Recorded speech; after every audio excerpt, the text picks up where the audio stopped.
This video is going to explain how to fill out the residential listing agreement. We're not going over the legalities of it. We're just going over how to fill it out.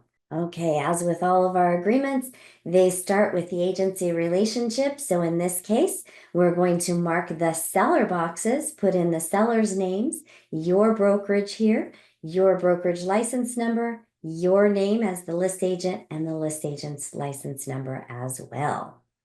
Then you're going to put the date prepared in the upper left-hand corner. This is the date you're actually preparing the document. It has nothing to do with the dates that any of the parties sign it.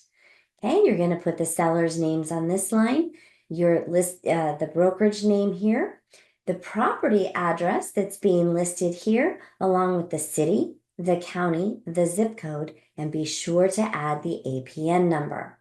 Now, the listing period, we recommend at 6 months, beginning on whatever date that you are having the listing start, ending 6 months later. However, we recommend ending it the last day of the month, because as you start to list many homes and become a listing machine, you don't want to have to worry about when things expire. So one of the ways you can control your calendar is the third week of the month. You can calendar to reach out to all your sellers who may be expiring the following week at the end of the month and see if they want to extend their listing before it actually expires. This will avoid them getting calls from all kinds of agents. So it's great customer service. Okay. If one of these applies, you would check that. If not, you leave it blank. This is where you put your compensation amount in. Keep in mind, we can't tell you what to put here. However, your brokerages have a minimum amount, which I believe most of your brokerages is 2%. If a minimum is what they require without consent, keep in mind that's probably not enough. Okay. And then here is where you're going to check this box and you're going to put an amount that is in addition to what they would pay if you represent a buyer who is not represented by an agent.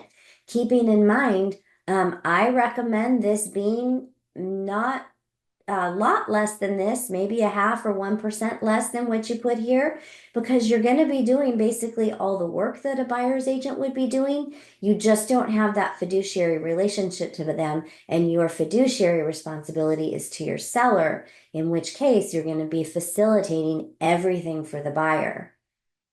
So you want to make sure you're compensated for that. This is the continuation period, so I recommend putting 60 days here. This means that anybody that saw the property or that you helped facilitate during the listing period, you would still be able to be paid for within 60 days after the listing expired. Okay, if it was listed before and they were in a 30, 60, 90-day situation here with someone else, this is where you would list those properties that you would not be compensated for under these listing terms. Here is where you would put in any items that the seller intends to include that maybe wouldn't be otherwise, or exclude that would normally be excluded. Now, keep in mind, just because it's listed on the listing agreement doesn't mean that it's actually included or excluded. Even if you put it in the MLS, it has to actually be addressed on the purchase agreement for it to be legally part of the agreed upon items. If the seller has anything leased, propane, solar, water softener, alarm system, or anything else, you could write in leased or liened items. You want to note them here. Any smart home features that would be included. Here is where the property will be marketed in the MLS. So you'll put your MLS here. If you happen to be part of 2 MLSs and you're going to have them in both, your primary would go here and the secondary or any others would go here. We do recommend that you check these boxes because this means that the seller is willing to consider offering concessions to the buyer side, which would include or could include paying the buyer's agent's fee. So if they are prepared to do that, and those expectations should be set that they'll likely be asked for that, you would check these boxes here. Okay. Any reports that you have on file, you could check here. And then basically, that is the gist of filling out the listing agreement. So if you have any questions, be sure your information is here as well. Any questions in regard to this, be sure to ask one of your coaches because we are absolutely here to help you.